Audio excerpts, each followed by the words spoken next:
by the way, this isn't all of the stuff. I'm just hitting the highlights.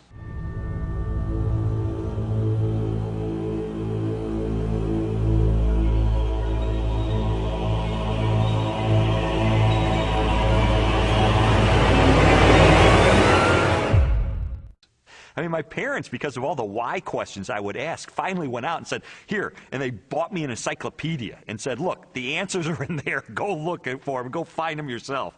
I mean, that's just the way I was. And so I guess it's natural that I would become a journalist, because journalists are looking for facts. They're looking for evidence. They're looking for data. They're looking for something that they can publish in the paper and have confidence it is true. Lee Strobel earned a Master of Studies in Law degree from Yale Law School and is the former legal editor of the Chicago Tribune. He is the best-selling author of several books that explore the evidence for the Christian faith. And so I decided to use my legal training and journalism training, my scientific curiosity, to systematically investigate, is there any credibility to the Christian faith? Two-time Nobel Prize winner Linus Pauling once said that science should be the search for truth. And that's what I wanted to do. I didn't know where the evidence was ultimately going to take me, but I really did want to know the truth about God. And what I found shocked me, and it stunned me. Premise one is that whatever begins to exist has a cause. Something cannot come into being uncaused out of absolutely nothing. Premise two is that the universe began to exist. And the remarkable development that has occurred is that for the first time, we now have solid scientific evidence for the truth of that second premise, that the universe began to exist. And from those two premises, it follows logically, therefore, the universe has a cause of its existence. Whatever begins to exist has a cause. The universe began to exist, therefore the universe has a cause of its existence. And that points to a reality beyond the universe, a transcendent reality beyond space and time, and therefore non-physical and immaterial, which created the universe out of nothing and brought it into being. Since the beginning of time, all the matter in the universe has been governed by precisely balanced laws and constants. During an interview with Robin Collins, a philosopher with degrees in mathematics and physics, Strobel learned how these laws offer compelling evidence for a creator and conspire to make the universe habitable for life. The laws of physics are balanced on a razor's edge for life to occur. For example, if you didn't have something like gravity that pulled matter together, you would never get planets, you wouldn't get stars, you wouldn't get any complex organisms. If you didn't have the strong nuclear force, there would be nothing to hold protons and neutrons together in the nucleus. And so you wouldn't have any atoms, so no chemistry. If you didn't have the electromagnetic force, you would have no bonding between chemicals. You'd have no light, and the list goes on. So you need all these sorts of fundamental principles have to be in place in order for life to occur. Wipe out one of those principles, wipe out one of those laws, no life. Strobel learned that life also hinges on the precise strengths and relative values of many different physical constants. One example of this fine-tuning is the force of gravity. Imagine a ruler divided up into 1-inch increments and then stretched across the entire universe, a distance of some 14 billion light years. For the purposes of illustration, the ruler represents the possible range for gravity.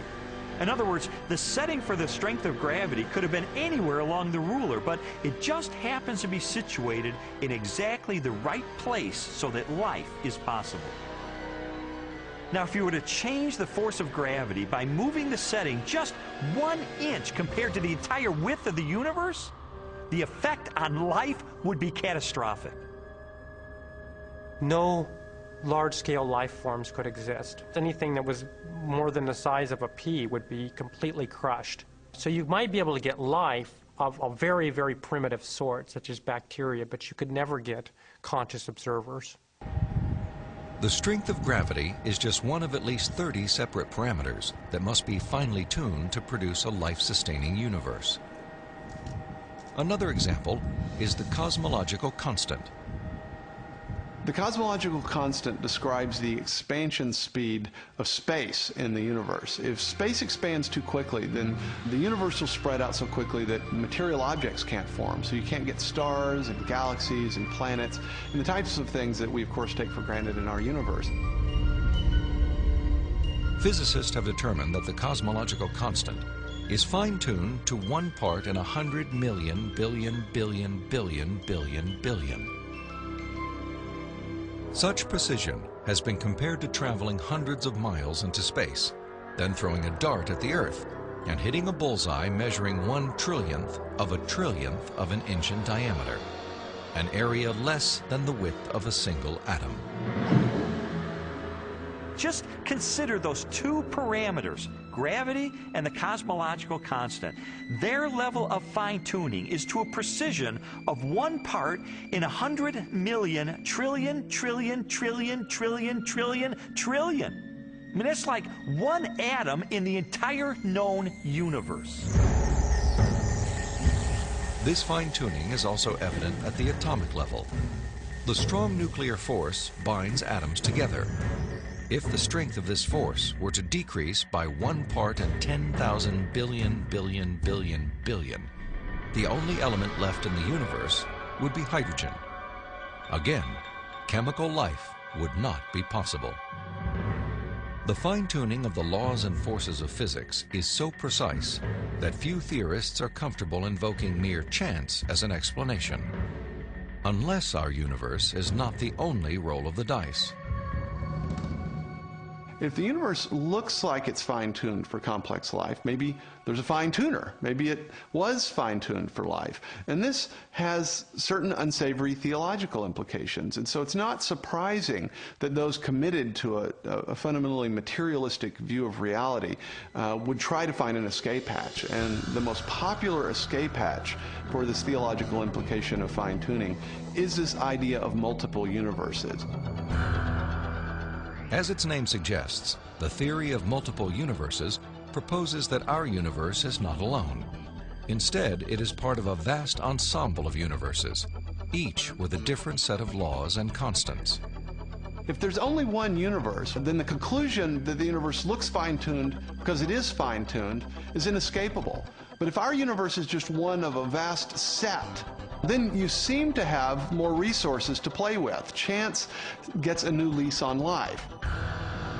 I sometimes try to imagine what physicists have in mind that postulate this idea of multiple universes. I mean, what would the generator look like that creates them? Maybe it's like a giant monolith that has dozens of different dials, each of which has to be set to the right physical constant.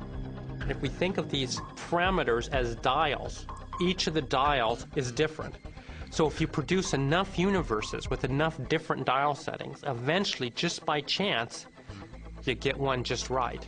So you might have to produce a trillion, trillion, trillion, trillion, trillion, trillion, trillion, trillion, trillion, trillion universes. But eventually, if you have a generator that's just spitting out just an enormous number of them, then it gets the right dial setting. And then, by just chance, you get conditions right for life. So it's a huge cosmic lottery. That's the idea. It's an interesting idea. I mean, there's really only one problem with it. There's no independent evidence that it's true. Besides, it really just pushes the question back a step, because we could still ask, who built the generator? The suggestion of multiple universes strikes me as a desperate attempt to explain away the obvious, which is that the universe is finely tuned by an intelligence to sustain complex life. An intelligence that must be beyond the constraints of time and space.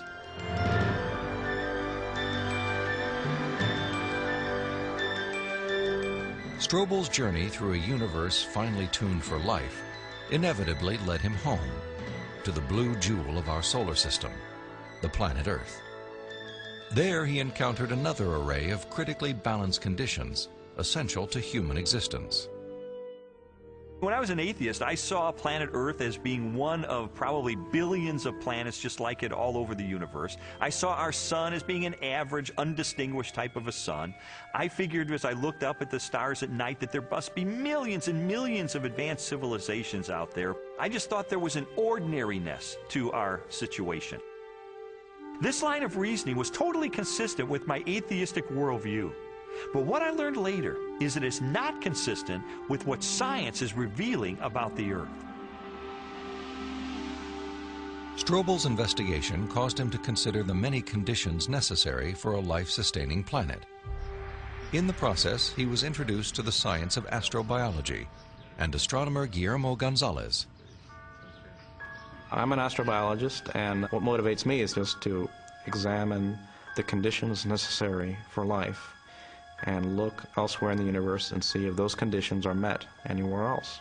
And the answer could be yes, and the answer could be no, and either answer is interesting. For more than a decade, Guillermo Gonzalez has researched the characteristics of a planet required to support complex life. Estimates vary, but a current list of these factors would number at least 20 and include an oxygen-rich atmosphere, liquid water and large continental land masses, a home star of the right temperature and mass, an orbital path that is neither too far nor too close to the home star, a moon large enough to stabilize the tilt of the planet's axis and the movement of its tides, a magnetic field strong enough to deflect the sun's radiation, and a position in the relatively narrow habitable region of a spiral galaxy. All these factors have to be met at one place and time in the galaxy if you're going to have a planet as habitable as the Earth, which you need for complex and even technological life. Theorists have attempted to calculate the odds of all the necessary factors for life appearing at the same time on the same planet.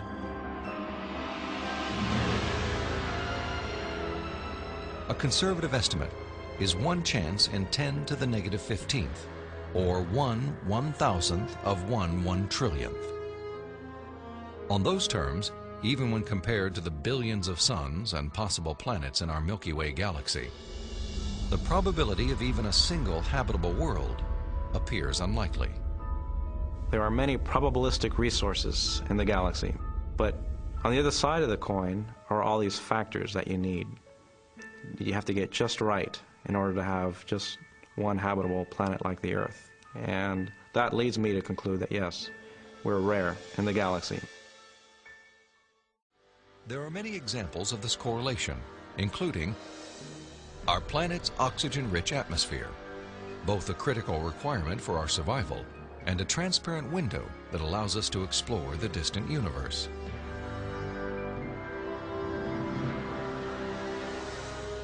The Earth's precise distance from the Sun and the size of its moon and home star. These factors not only control our planet's temperature, axial tilt, and the movement of its tides, they also ensure perfect solar eclipses, phenomena that have provided scientists with invaluable data about the composition of stars and the properties of light. And our location in the Milky Way. The Earth is positioned between 2 spiral arms within a relatively small region where life is possible.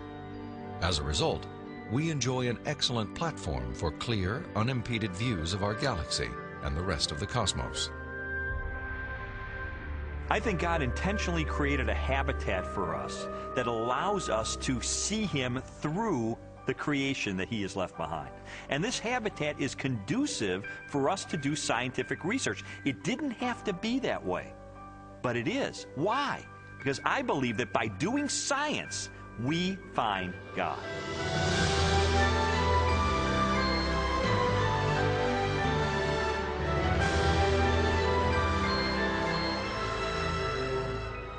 The final leg of Strobel's investigation transported him from the deepest reaches of the cosmos to the microscopic universe of the living cell and the science of biochemistry.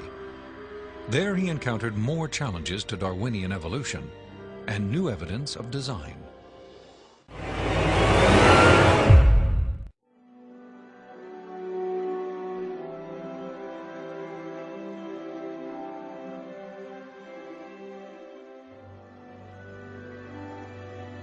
If simple water molecules that form ice crystals exhibit magnificent structure, consider the design ingenuity behind large, complex molecules, such as DNA. DNA contains the blueprint for all life and is by far the densest information storage mechanism known in the universe. For example, the amount of information contained in a pinhead volume of DNA would fill a stack of books 500 times higher than from here to the moon. The program code and design of such an incredible system indicates a supremely intelligent designer. The evidence to me that just cries out that there's a God is the study of DNA. DNA is a very powerful, massive information storage system. In fact, DNA that makes up our genes actually is like books of information that's read by a language system. It's absolutely phenomenal. And scientists know today that languages, a code, only come from an intelligence, and information only comes from information. Nobody's ever seen matter by itself give rise to a code. Nobody's ever seen matter by itself give rise to information. And as you look at DNA, it actually cries out, in the beginning, God created the universe. We all begin as a single cell the size of a period at the end of a sentence. How does that cell know how to build a body with 100 trillion cells in it, thousands of different kinds, and each one of them is so complex, nanochemical machinery beyond our comprehension how it works, and encoded is the instruction manual. It's the manufacturer's manual how to build and operate every part of this incredible body made up of 100 trillion cells. Furthermore, DNA is a three-dimensional molecule that is self-replicating. Each molecule is able to make an identical copy quickly and efficiently. The Lord has even programmed DNA to detect and correct replication errors. These sophisticated capabilities far exceed man's means. God has created the DNA molecule in such a way that it is self-correcting. There are special proteins called enzymes that go up and down the DNA molecule looking for and making repairs on a minute-by-minute, second-by-second basis. God created us with a DNA code that actually has what we call editase or editorial type enzymes. Just as an editor reads a newspaper or a book looking for mistakes, so God has created special enzymes that go up and down our DNA molecule, repairing the mistakes in ways that are unbelievably complex. There are many examples in creation of things that demonstrate the biblical God. One would be in our very DNA. Our DNA has information in it. And there is a whole field of scientific study called information science, which studies how information originates, how it's transmitted, and so on. And one of the laws of information science says that information never originates by itself in matter, never spontaneously comes about. Anytime we trace the copying of information back to its source, it always comes back to a mind. And since we have creative information in DNA, that tells me that DNA comes from intelligence. It's not something that could possibly come about through millions of years of mutations and natural selection. That just won't work. Yet even the DNA molecule is simple compared to cells.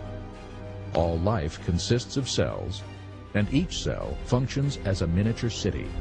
When we consider that a human body consists of trillions of cells working together as one unit, we should be in humble awe of our Creator's intimate care and perfect wisdom.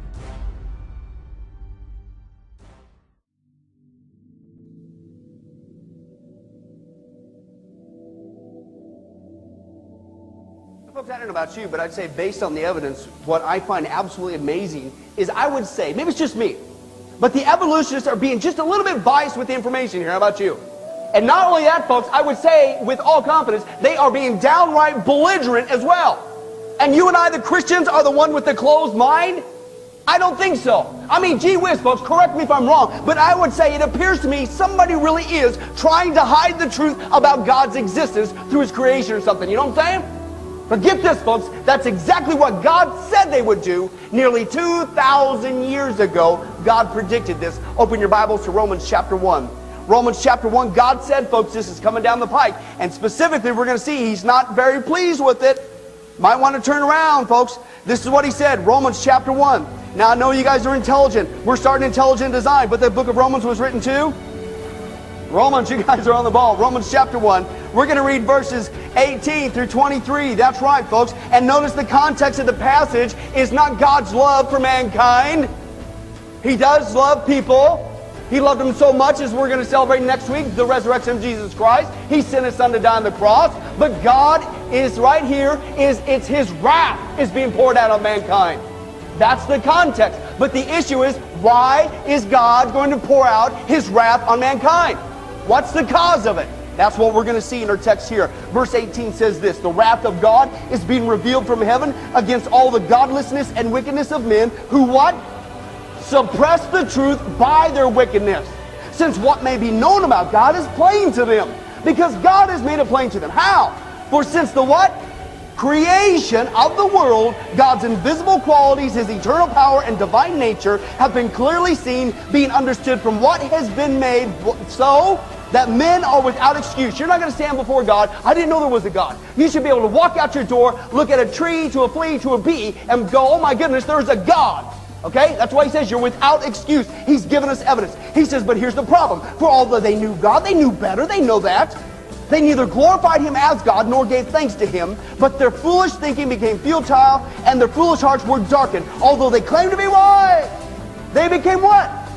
Fools. Why? Because you had the audacity to exchange the glory of the immortal God for images made to look like mortal man and birds and animals and reptiles. We didn't come from gods. We came from what? The birds, the animals, and the reptiles. There are new gods, as we can see. Now, folks, according to our text, I only find it interesting. Have you stopped to think about it? How the Bible not only predicted the behavior of the evolutionists that we see today, but as we saw in the text, that those who are actually doing this, suppressing the truth about God's creation, His existence, what are they actually doing when they do that?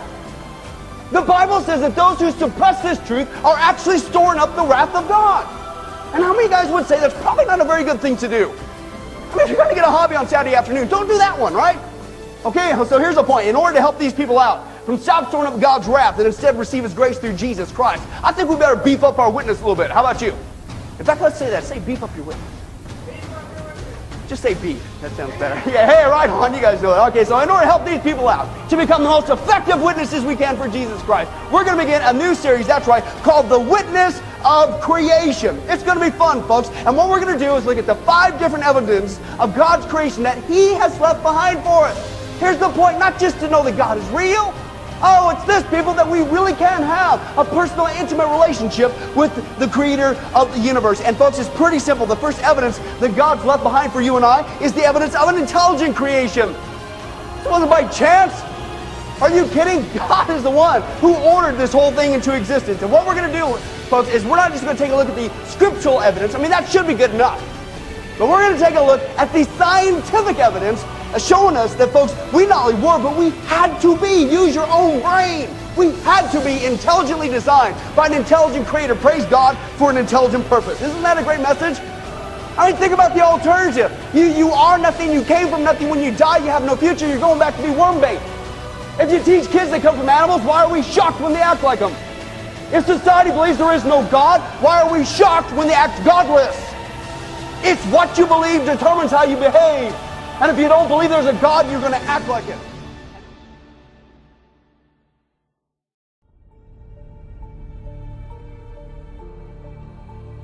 Let's take a look at the logic of Mount Rushmore. Let's apply some questions to the formation of the world's largest rock group. That's right, Mount Rushmore.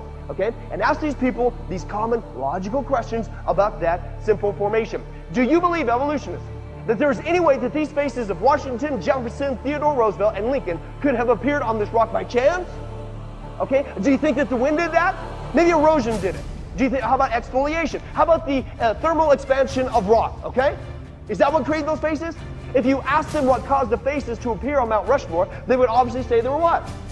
They're designed by somebody, and of course they're right. It was by an artist named Gutzon Borglum. Okay? He had a rough time in kindergarten. Can you imagine what that name is? Wow. But anyway, Cronberry. Anyway, but then ask him this question, okay? So I'm thinking about it. Do you believe the men represented here happened by chance? If they believe in evolution, they got to say yes, right? But then you ask him, no, wait a second. You don't think that their face could appear on rock by chance, but you think their whole complex anatomy with 50 trillion cells could happen by chance? Who's checking in? Who's bringing the door?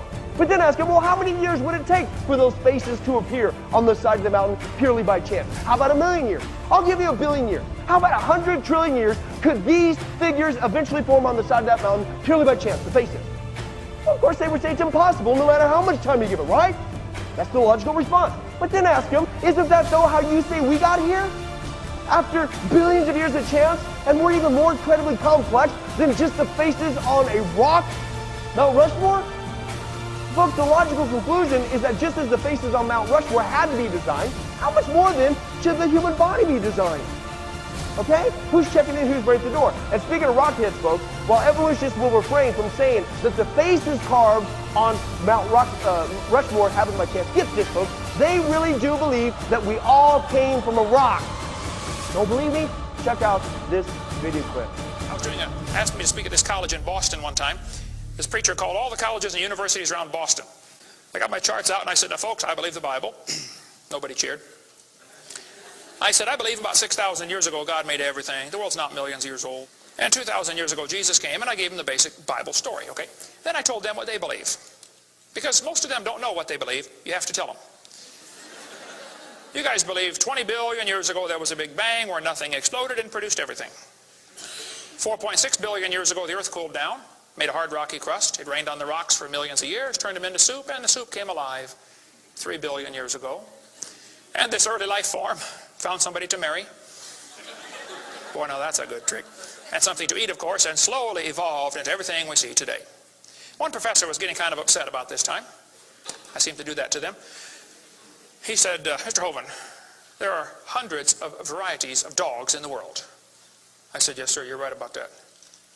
He said, you mean to tell me that you believe all these dogs came from 2 dogs off a Noah's Ark? You expect me to believe that? Ha, ha, ha.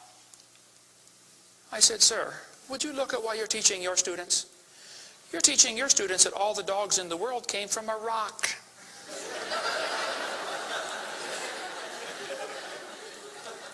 I had one woman, come to me after a debate one time.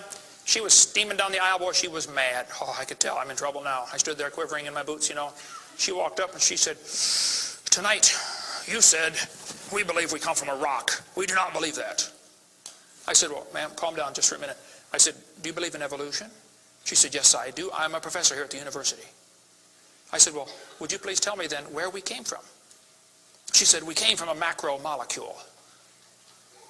I said, where did that come from? She said, from the oceans, from the prebiotic soup. I said, where did that come from? She said, well, it rained on the rocks for millions of years. And you could see it was slowly dawning on her. I do believe I come from a rock, don't I? Yes, ma'am, you do. You ought to be proud of it. Hey, don't step on Grandpa, whatever you do.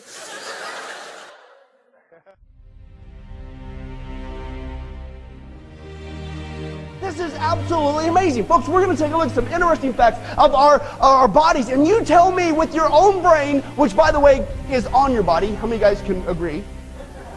Those of you who didn't raise your hands, we'll pray for you. That's right. Oh, yes, it is on your body. Okay, use your own brains. As we take a look at the scientific facts, just a few pieces of our body, and you tell me, folks, if we came from an accidental blob or the handiwork of God. Let's start with some of our internal organs. Check this out. This is absolutely amazing. Did you know our kidneys contain approximately 280 miles of tubes, and they filter 185 quarts of water a day from our blood? Did you guys know the heart pumps 5,000 gallons of blood a day? It beats approximately 100,800 times a day, or 2,500,000,000 times in the average lifetime? Men out there, Neil, you like cars. How would you guys like to have an engine that ran that efficient? Do engines happen from an explosion in a junkyard? Somebody what? Designs them is the logical conclusion. Did you guys know our bodies replace over 1 trillion cells a day, and the lining of our digestive tract turns over about every 2 days? Faster if you eat spicy Mexican food. Rich, you just guys came back from Texas, right? You know what I'm talking about, buddy. That's right. Hey, did you guys know our bodies make about, listen to this, 2 to 10 million blood cells every second?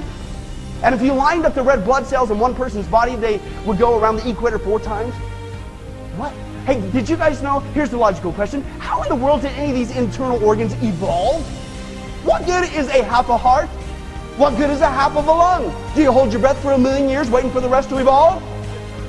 stop and think about it. Use your own brains, folks. But not only that, at what stage of development could a person survive unless all your internal organs are all there on the scene, fully functioning at the same time? You can't exist if you haven't evolved a heart yet. You can't exist if you haven't evolved lungs yet. They've all got to be there, fully functioning at the same time. But that's not all. Scientists still don't understand how the eyeball fully works. The human eye completes 100,000 separate functions in a single day. It even conducts its own maintenance work while we sleep, but that's not all. The eye also has automatic aim, focus, and aperture adjustment. It even provides color in 3D images. It can automatically function from darkness to bright light instantly. Question, how did that evolve? That camera we're shooting this sermon with right now, folks, is extremely less complex than your eyeball. And are we going to say that Kyle got that because a Radio Shack blew up and he found it in the midst of the ashes? Okay, but you're going to say that the eyeball that's incredibly more complex did? And again, just like the ears, we've got two of them? I don't think so, folks. Let's continue on. How about our brains? Did you know the brain is the most complex mechanism in all of the world? It just so happens to be the most influential organ of our bodies that enables us to think, remember, feel, reason, imagine, and analyze. It controls hearing, sight, smell, speech, eating, resting, learning, and everything else that makes us behave the way that we do. The average brain weighs about 3 pounds, yet it contains 12 billion cells, each of those cells connected to 10,000 other brain cells, making 120 trillion connections. One guy says the connections in just one human brain is more than all the connections in all the appliances in the United States. How many guys got your appliance from an explosion? How many ever had them explode on you? Okay. Hello. That's our brain, but that's still not all. Get this. In fact, the brain stores so much memory data that by the age of 40, folks, it would take the Empire State Building full of computers just to store the same amount of information. Yes, you can read. Yes, some of us less than others. But we're not going to go there because that could cause a church split. But anyway, that's right. How about our DNA, folks? Get this. We're almost done. Did you know the DNA molecule in our bodies is the most complex molecule in all of the universe? Its code is so unbelievably complex that if you typed it all out, it would create enough books to fill the Grand Canyon 40 times. Ken, Janet, are you here? I'm here somewhere. Okay, yeah, I saw you back there. You guys went to the Grand Canyon. That's a big hole, right? Can you imagine Ken having to shovel that thing full of books 40 times? He'd still be there, wouldn't he? Hello? Folks, that's just from the DNA code. Give me a break. In fact, folks, the average person in this room has 50 trillion cells in your body, each of those cells having 46 chromosomes. Times those two together, that's a massive amount of chromosomes, right? Get this, folks, that's nothing. When you take all the chromosomes, if you could, out of your body, they would only fill up 2 tablespoons.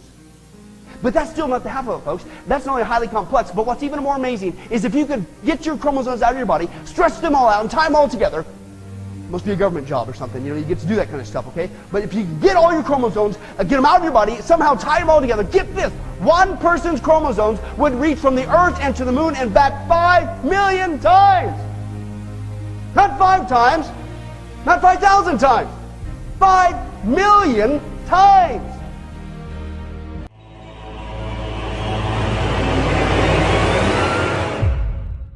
The scientific evidence, using your own brain this morning, it shows that, folks, it not only was, but it had to be intelligently designed by an intelligent creator, right?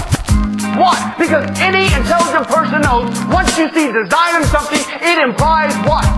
A designer. And how many guys would say that that is God? I don't care what they say, they can call me a counterfeit or a snake. I may make the same mistakes, but I refuse to live another day the same. I'm walking away to a sunny place, but that doesn't mean it will never rain. Evidence and facts are all I have, I'm never brainwashing. But when the evidence is presented, they're never listening or watching, no wonder they learn nothing. Words get digested as far from the press and check the lesson in the message. I'm developing intelligence and moving on to better things, exposing your faulty notions with the potent evidence, exposing the lies of Darwin with the light of Christ. Man, I'm laughing at these guys that think my faith is blind. I ain't coin flipping, I'm investigating like a guy from CSI, studying a homicide, examining the murder victim. Our reasons for breathing are different, my purpose is vivid. It's evident the evidence suggests intelligence from severing connections. Empirical evidence plus forensics I'm presenting. The evidence is far from compelling, it's overwhelming that life was designed by higher intelligence. I'm remembering, dissecting these messages, digesting what's relevant. Evolution is heroin, stop injecting. I'm trying to stop your flesh from melting. Is it evidence, evaluation or indoctrination? Contemplate my information as I make these statements. Intelligent design testifies to creation. Indoctrination or evidence evaluation. There's no escaping that DNA was created. The human brain's amazing. Far from an accident, the evidence is lacking, Charles. Nothing but assumptions. Irreducible complexity suggests the function, and we both know something never comes from nothing. Cause he declares the end from the beginning. Prophecies intended for atheists who deny his creation. Within his blueprints is the evidence of his excellence, but atheists refuse to do some investigating. It's understandable that animals are capable of changing, but there's limits to that variation. I never asked for arguments, I wanted conversations.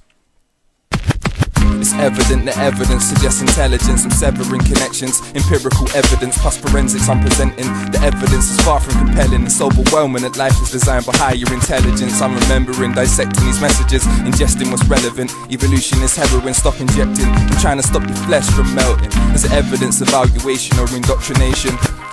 Fact is a theory that has no evidence. Atheists deny intelligent design and wonder why they live their lives on YouTube. Say the Bible's nothing but lies. I'm surprised a person's pride can be so high.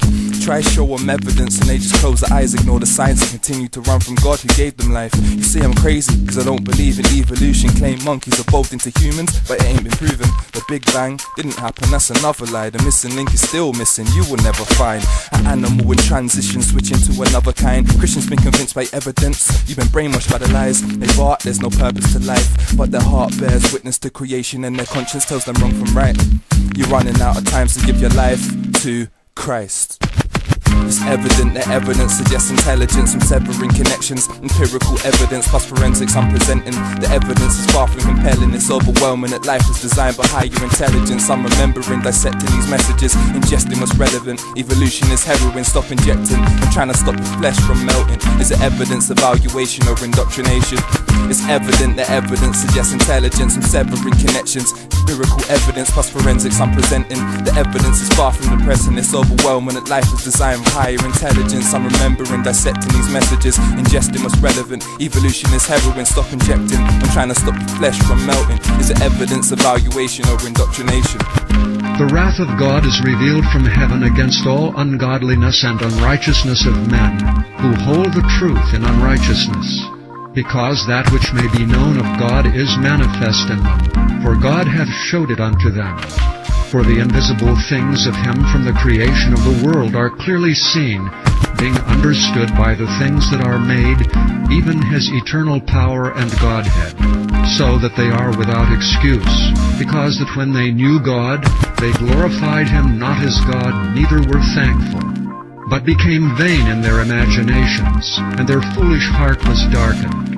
Professing themselves to be wise, they became fools, and changed the glory of the uncorruptible God into an image made like to corruptible man, and to birds, and four-footed beasts, and creeping things.